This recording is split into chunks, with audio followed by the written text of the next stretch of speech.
We are all a little depraved and debaucherous. Here is the king of podcasts. So I was going to talk about friend zones once again on the program. It's something I haven't talked to about in a while. But then I started doing a search for friend zone just on a Google search.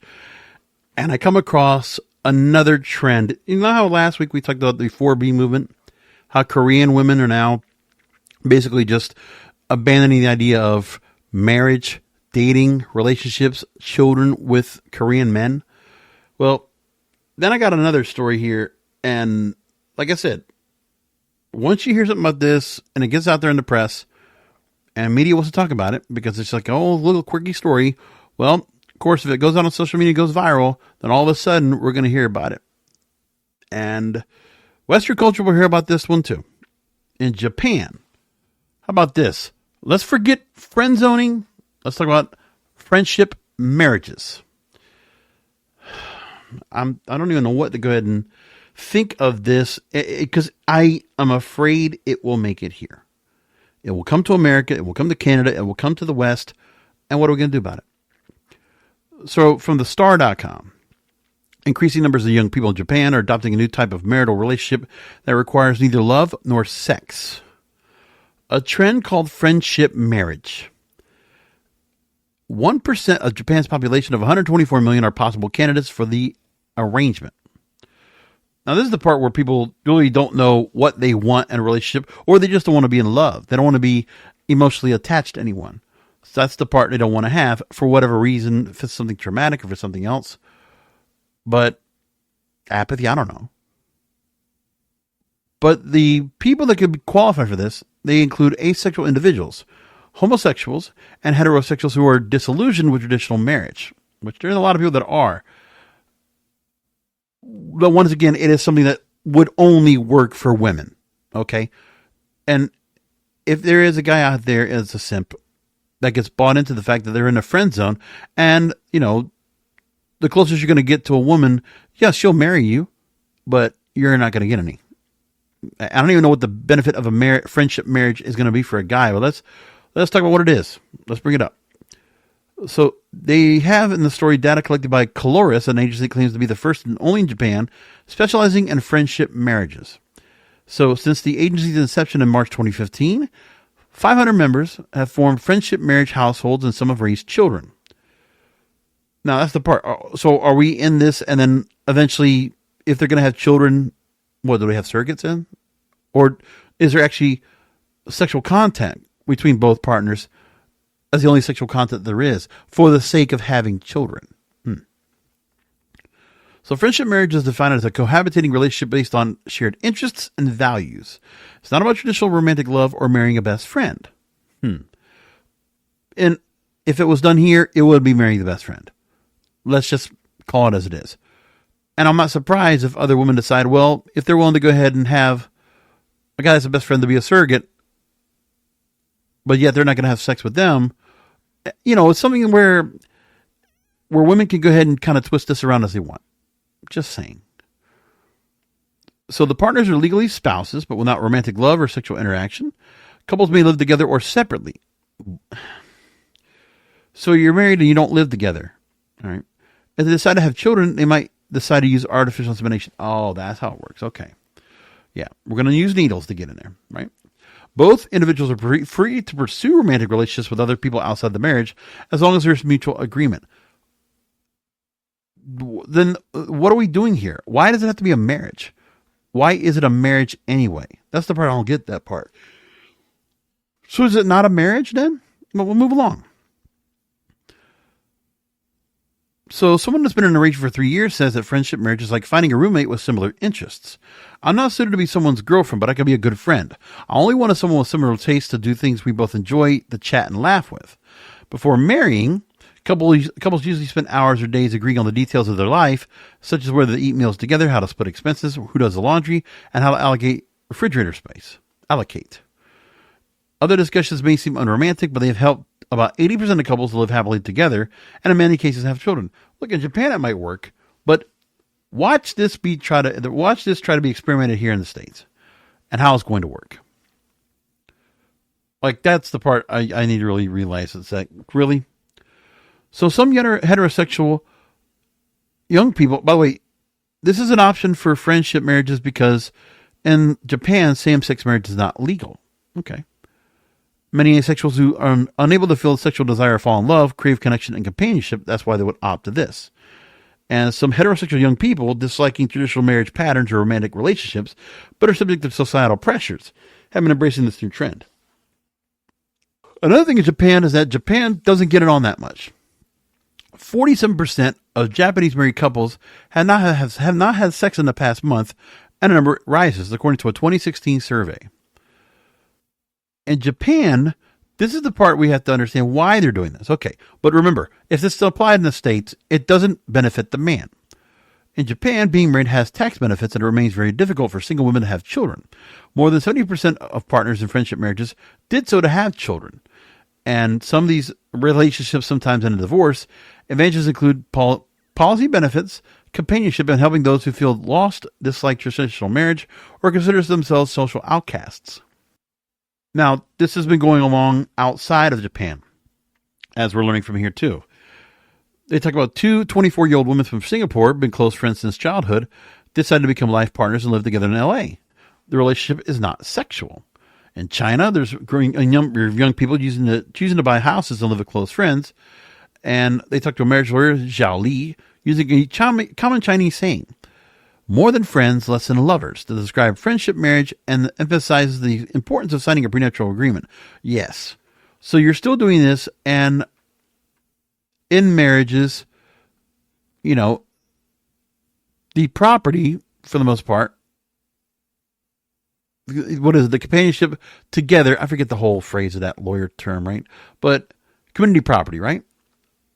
That the woman is entitled to 50% of the income, regardless of how it was made during the marriage. And they talked to Ma Xiaonin, a Chinese doctor with more than 30 years of experience in sex education and relevant research, talking to the South China Morning Post, saying, quote, although a non-sexual marriage might not be for everyone, it is not necessarily unhealthy or abnormal. What do you think about this?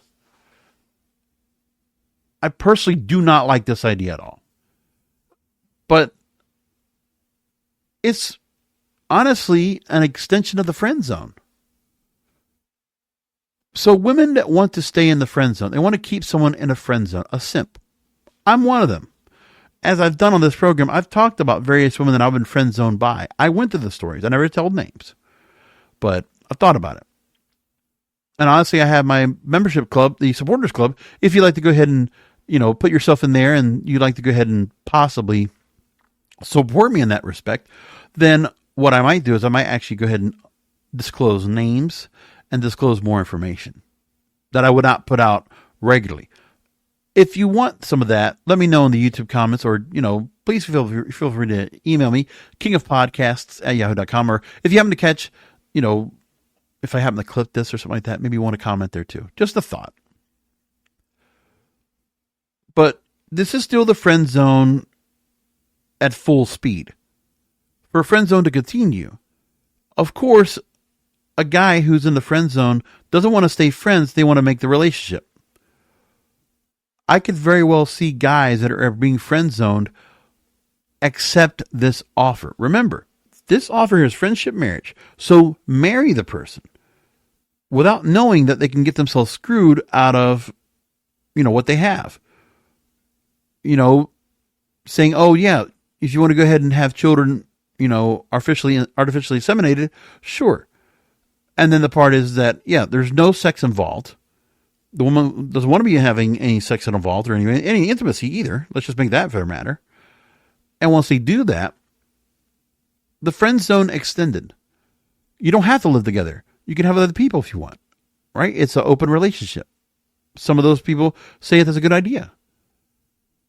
But you also have to understand that, when you're being friend zoned like that, and you're not allowed to, and you're not getting any sexual contact from who you want to be with, you're being made asexual.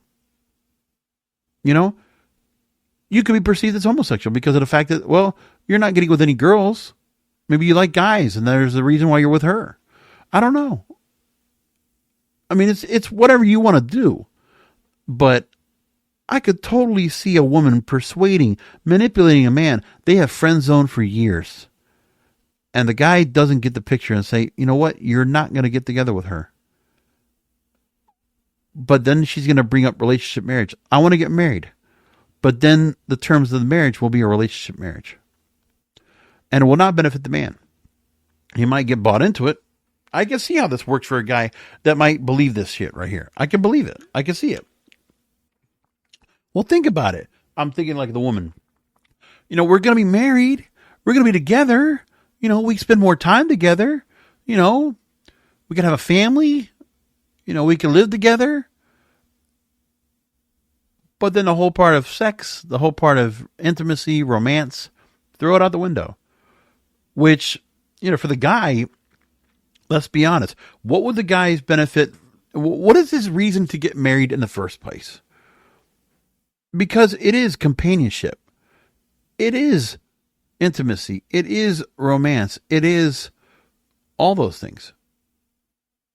And for the thought that a guy might want to go ahead and, you know, accept anything less than that to get married.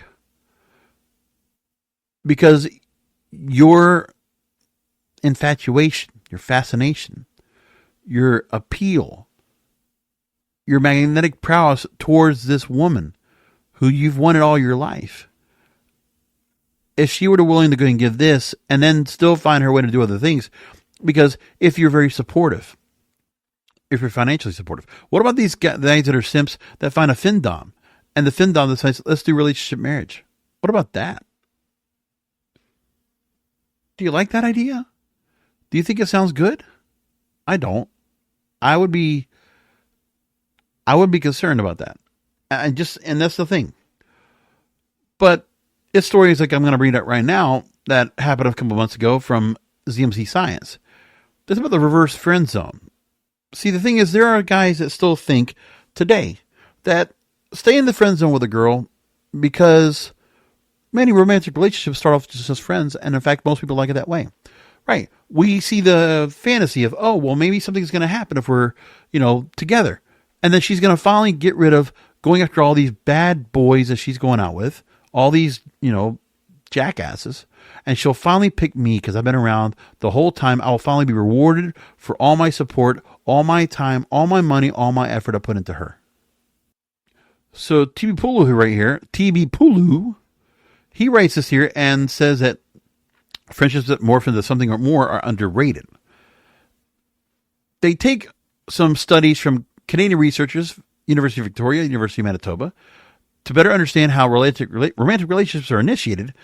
And they went through scientific literature for previously published studies on the subject, had 85 studies they went to that were in influential journals, and they said that 18% of these papers focus on friends first initiation, being limited to the romance between strangers. And the bias seemed to be widespread as a second investigation analyzed textbooks on intimate relationships, found 7 of 38 citations, about 18%, concerned friends first initiation. And so for the Journal of Social, Psychological, and Personality Science, they say this, quote, movies, TV, popular media, and most groups of friends are abound with examples of strangers striking up a conversation at a social function, then falling in love during a series of romantic excursions, or slow-moving attractions between friends that eventually reveal themselves in late-night cathartic conversations and make-out sessions. Yet, despite the cultural ubiquity of both of these pathways to romantic love, we've noticed that relationship science focuses almost exclusively on the former, which we call dating initiation. And in the 20 years we've been studying these processes, we've encountered only a few published empirical studies in social and personality science that explores the friends to lovers pathway to romance, friends first. So then researchers did analysis of 7 studies, 2,000 participants between 2002 and 2020. And that friends first romantic couples varied from 40% to 73%. Friends first initiation was higher among married couples in homosexual relationships. 42% had reported they had started friends with benefits relationships, and the proportion was even higher among same gender or queer couples. And friends first romantic relationships, the researchers asked 295 psychology students from campuses to indicate what their ideal funnel for finding dates. They talked about going to between school, parties, workplace, church, family connections, bar, social media, online dating, blind dates, and friendship, naturally turning romantic. So this is a thought that, oh, there's a fantasy here that friendships can absolutely turn romantic. But guys, I want to make this point to you as well. Because this is the part I want to teach you something, as old king of podcasts here knows. When you get yourself in that friend zone, one of the things you have to understand is this. Number one, you can try to believe that this fantasy is going to go along just fine. But I'm going to tell you this. You are setting yourself up for real disappointment.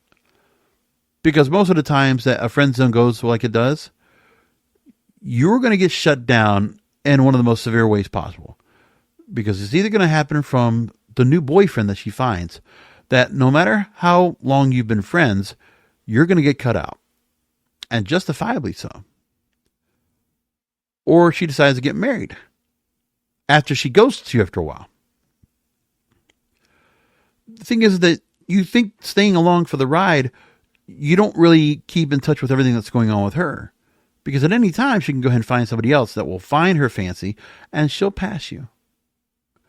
But for some of you guys that feel like, she's not going to be with anybody, she'll be waiting around for me.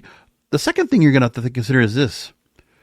At the time that you want her, that you spent time with her, you're going to be spending all those years in the friend zone at the time you really want to be with her, at the moment that you find her most attractive, the most appealing. Before you really know her flaws, what makes her broken, why she wants to keep you on the side like that and have you as a support system, as this, emotional support, because that's really what she wants you for.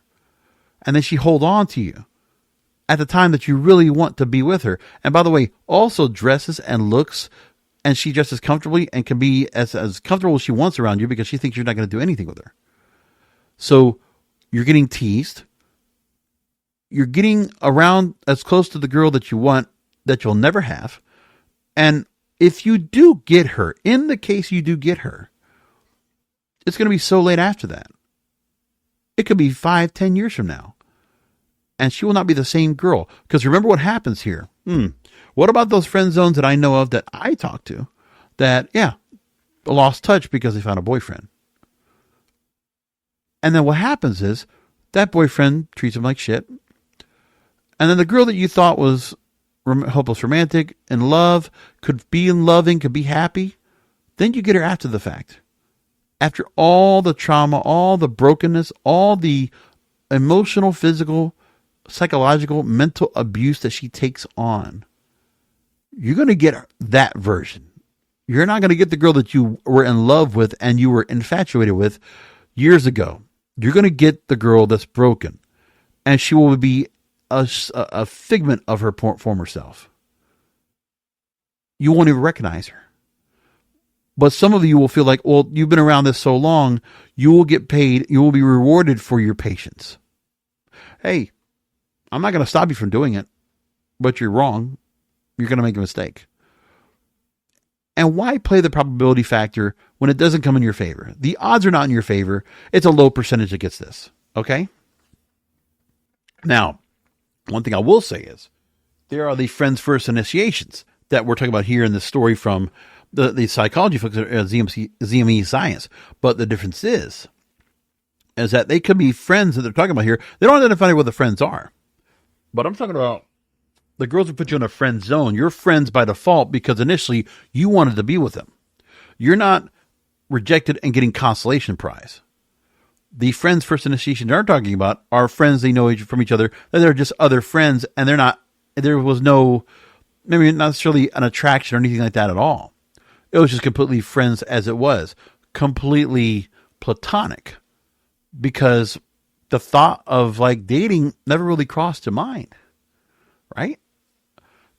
And sure, those type of relationships can come together out of those friends because then they somehow come across with each other, so like-minded, but it was no romance. Nothing emotional came to the table. And then when they got older and they get a little bit, a little more time, a little more mature, they realized, you know what, maybe we're best for each other. But those are the friends we're talking about, not friend zone. Don't get that difference. See, they want to use reverse friend zone in the story just to get me to clickbait it. And they did a good job of that, fuckers. But anyways, that's the part. And just so you know, Of course, we don't hear so much the issues of, hearing friend zone, because we also hear the things about situationships now as friends or brothers. They're trying to keep changing names just to change names. The Cambridge Dictionary, just so you know, they do define friend zone as the state of being friends with someone when you prefer a romantic or sexual relationship with them. That the term treats friendship as a consolation prize has been used as a plot device in various media. Yeah, of course it is. But back to friendship marriages. So what about this fact that the way they're being positioning this? India Today talks about this too. Like I said, I had to go outside to go look for these stories. But I'm telling you, you will hear about this on TikTok. You'll hear about this on Instagram. You'll hear this on social media down the line. But King of Podcasts tells you about this first. Right here on The Parade and the Debaucherous, okay? So back to the story about Japan and this story about 1% of the population opting for friendship marriages.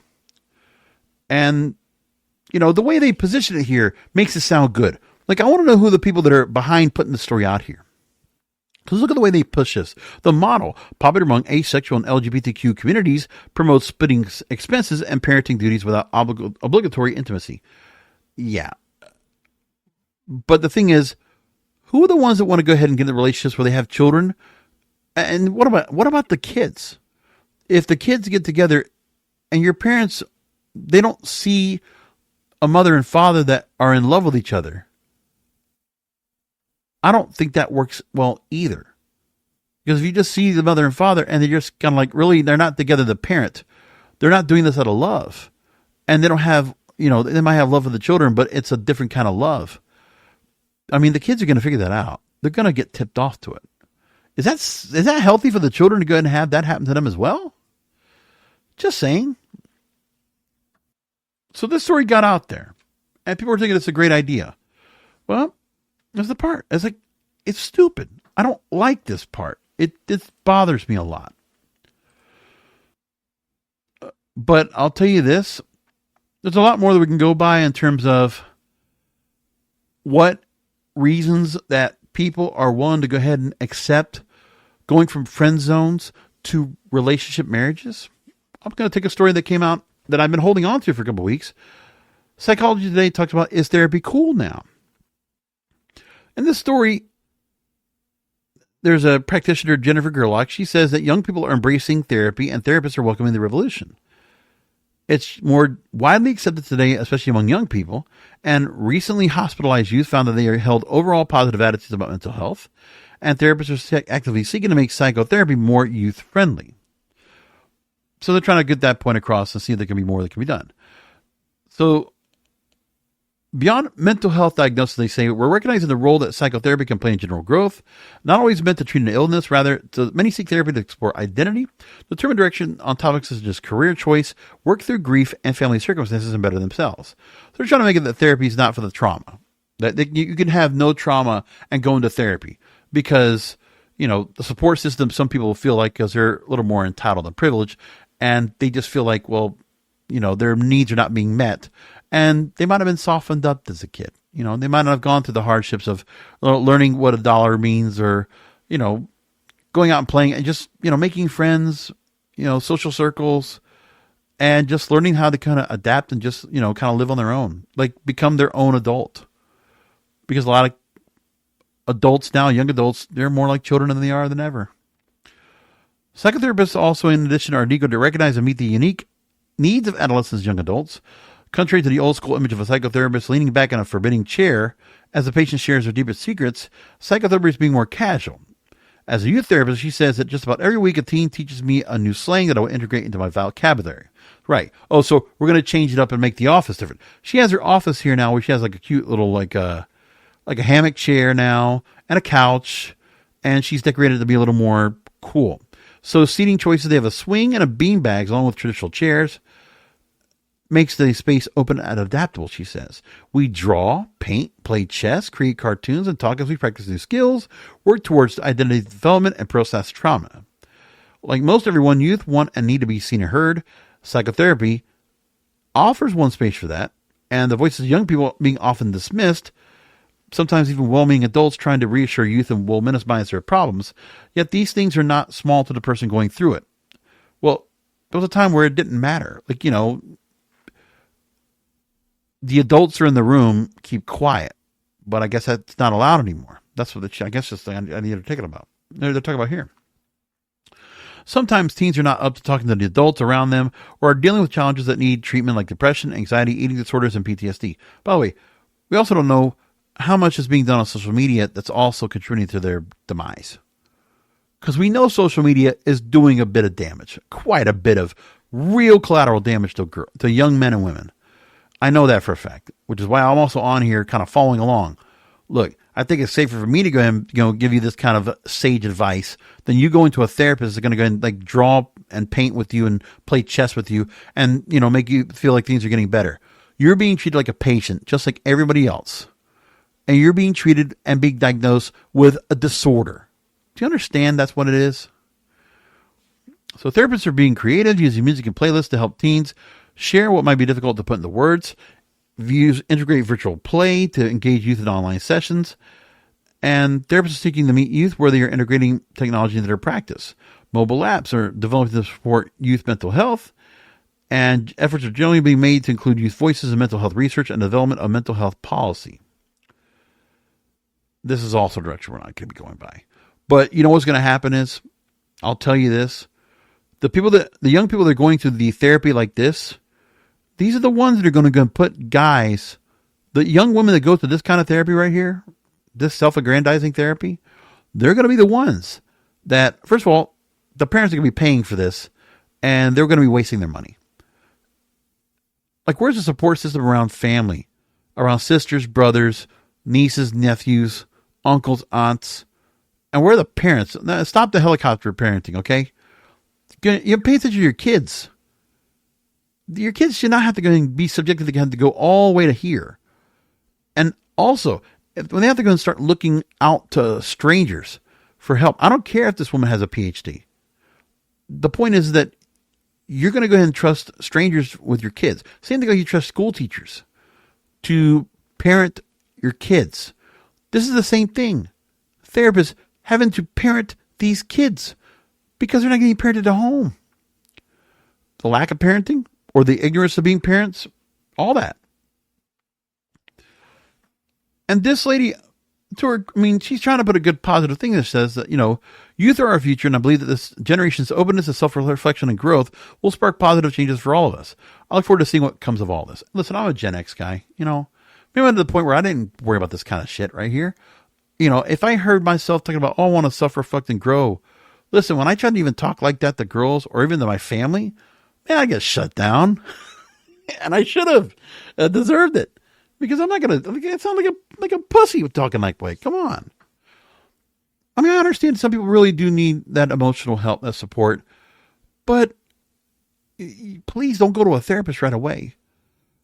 Let the therapist work on the people that really feel like they have a diagnosis they need to go through. That have gone through real grief, trauma. I don't think it matters so much about saying, oh, well, you have to make it a comfort space. Well, okay, comfortable for them to speak. And this whole idea of, well, therapists want to find another way to get the patients in there, get the students in there. The thing is, it's the same way as like, okay, someone that is addicted to drugs or alcohol and then to become part of the program. And they have to be put in that program because, it's like, they should continue to go ahead and treat kids like kids. Let's not let them become adults. Let's not let them mature on their own. Let them figure things out for themselves. No, let's keep them like kids. Let's keep them in kid-like environments, right? The therapist sounds like day camp. Come on. Can do better than that. All right. Anyway, I'm going to leave it there. That's the way the show is tonight. So yeah, please, just for the PETA's sake, I haven't said that in a long time. Do not think that you need to go ahead and, again, this whole route right here, all together, all this sounds really wrong. All right? You're talking about, let's get kids early into therapy. Let's get them, playing chess and drawing and, playing checkers and, sitting in a beanbag talking to a therapist about their self-reflection and growth. And they're going to go into, not knowing how to be in relationships. They're going to be scared of being intimate. They're going to be traumatized because they're not going to know how to handle the real world. And the manipulators and the predators are out there and are going to be hurting them because they're not prepared. They don't have support system with them. Or once they do get traumatized and get screwed up and broken emotionally, well, yeah, the guy that might be interested in them because they don't know any better about what the girl's gone through, they'll get thrown into a friend zone. Yeah. And then they'll get the idea, oh, you know what? You want to stay with me in the friend zone? Let's get into a relationship marriage. Watch that become a thing. I hate this. It's all depraved and debaucherous. Just saying.